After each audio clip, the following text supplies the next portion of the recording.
이렇게 군은 이 박세영 이병이 자살한 증거가 있다고 했지만 어머니 오경배 씨는 지난 40년 동안 이 증거는 물론 유품도 받지 못했다고 합니다. 이뿐만 아니라 고 민상기 이병의 부모도 이 아들이 왜 자살을 했는지 뚜렷한 증거를 받지 못했다고 합니다. 이 두 군인 어머니의 이야기 차례로 들어보겠습니다. 딱 어디에 도착하니까는 죽었습니다. 딱 그러는 거예요. 뽑아가는 게 우리 아씨 형 그 두 사람이 글을 몰라요. 그리고 다 똑똑한 사람도 있는데도 그 사람들은 안 뽑아가고 글 모르는 사람들만 뽑아가는 거였어. 벌써 거기 가서 도장을 다 찍고 오고. 서류가 좋은 거 있으니까 이것만 갖다 주려서 왔다 그래. 그래서 내가 못 받는다고 그랬지 이거. 도장 찍은 것도 저들이 도장 파가지고 한 거고 난 칠해 찍은 거 하나도 없어. 사망 신고도 나도 모르게 하고. 제발 좀 하자. 근데 한이나 풀고 죽으면 나 지금 죽어도 한이 없어. 네, 군이 박세영 이병의 사망 신고를 어머니인 오경배 씨도 모르게 했고 또 민상기 이병의 부모에게는 뭐 자세한 설명도 없이 도장만 받아갔다 이런 얘기입니다. 그러니까 지금 다시 들어도 너무 기가 막힌 얘기가 되는데요. 그러니까 지금 박세영 이병 같은 경우에는 46년 동안 유품도 받지 못했다고 하잖아요. 네. 그러니까 사망 진단서도 발행을 못하게 했다고 합니다. 사망 원인도 몰랐고요. 그래서 예비군 훈련 통지가 나중에 나왔다는 거죠. 그러니까 사망 신고도 못하는 상황이었기 때문에 그래서 그 예비군 훈련을 못 가는 상황이니까 군 헌병대가 나와서 아들 어디 갔냐고 물어보는 이런 기가 막힌 일이 있었고요. 그리고 몇 년 뒤에 나중에 호적 등본을 떼보니까 거기에 아들의 사망 신고가 돼 있었던 거예요. 부모도 모르게. 그러니까 알고 봤더니 육군 참모총장 명의로 아들의 사망 신고가 돼 있는 걸 확인하는 이런 일이 있었고요.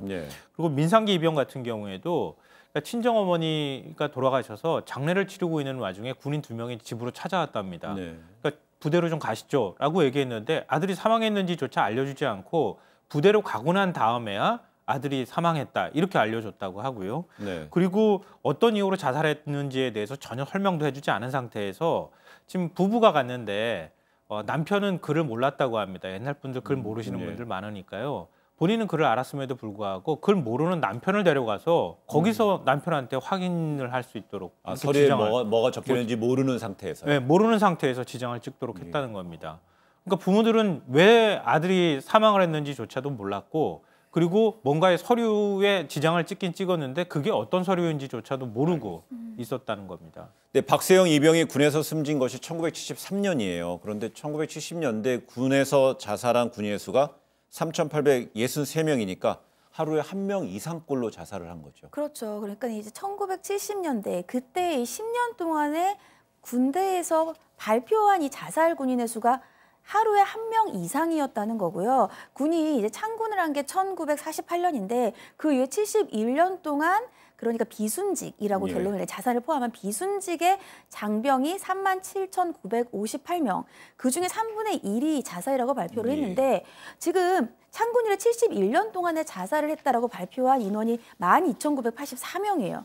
근데 그중에서 무려 78%가 60년대에서 80년 사이에 집중돼 있다라고 하니 굉장히 통계학적으로 봤을 때에는 많은 숫자일 수밖에 없는 것입니다. 알겠습니다.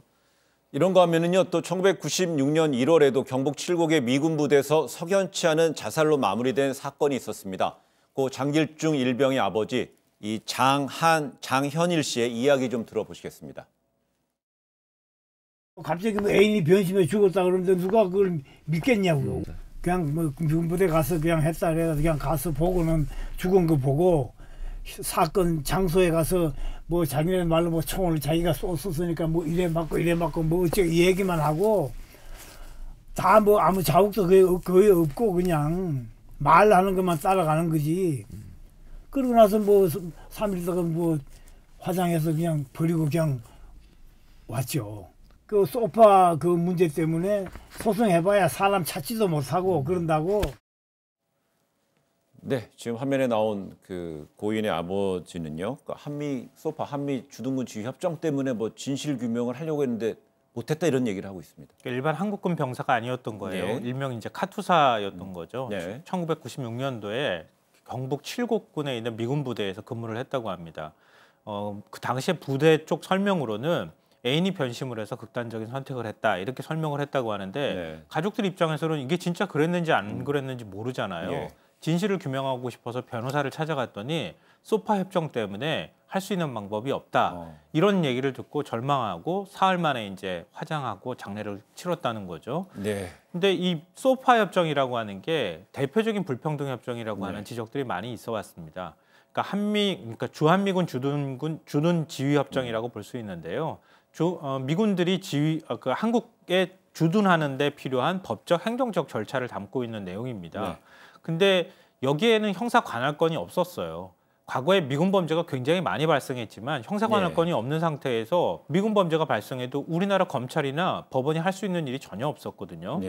근데 그리고 난 다음에 90년대 후반, 2000년대 초반 들어서서 굉장히 이제 미군 범죄가 사회적 쟁점이 많이 됐기 때문에 그때 한번 개정이 있었어요. 근데 이 사건은 96년도에 있었기 때문에 2000년대 이후에 소파 협정이 개정이 돼서 한 12개 주요 범죄에 관해서는 우리나라 검찰이 기소할 수 있도록 됐지만 그 적용을 못 받았던 거죠. 네, 이런 상황에서 지금 이제 군 사망사고 진상규명위원회가 지난해 9월이죠. 그 대통령 직속으로 이제 출범했는데 그 이후에 이제 뭐 이런 저런 그 사건에 대해서 이제 실체가 좀 드러나고 있지만은 최근에 그 워낙 사건이 많다 보니까 이 사건을 처리하는 속도가 좀 되게 더디다 그러지 않습니까? 평론가님? 네, 맞습니다. 그러니까 지금 진상규명위원회가 구성이 됐는데요. 진상규명위원회 활동이 3년입니다. 3년인데 2021년 9월에 활동이 끝나도록 되어 있거든요. 근데 실질적으로 신고 접수를 받는 것은 2년 동안 받을 수 있도록 되어 있어요. 근데 인원이 아무리 많다 하더라도 앞서 말씀하셨던 것처럼 국내에서 스스로 목숨을 끊은 장병의 숫자가 13,000명 가까이 되거든요. 여기서 신고가 들어온다 하더라도 이걸 다 처리하기가 굉장히 어려운 상황인 거죠. 진상규명을 한다 하더라도. 그래서 결국은 이제 13건의 진상규명이 현재까지 이루어진 상황입니다. 내년 9월까지 신청을 받을 수 있는 상황이긴 한데 과연 앞으로 어느 정도까지 진상규명을 할 수 있을지 현재 속도로만 본다고 하면은 아무리 많아도 한 수백 건 정도밖에 처리할 수밖에 없는 상황입니다. 알겠습니다. 네, 이런 가운데 제가 이제 좀 전에 말씀드렸듯이 국방부가 지난달에 이 선임의 구타 그리고 또 가혹행위로 스스로 목숨을 끊은 장병 6명에 대해서 뒤늦게 순직으로 결정하는 조치를 취했습니다. 앞으로도 이 진상규명의 활동 좀 활발한 그 진척 결과를 좀 기대해 보겠습니다.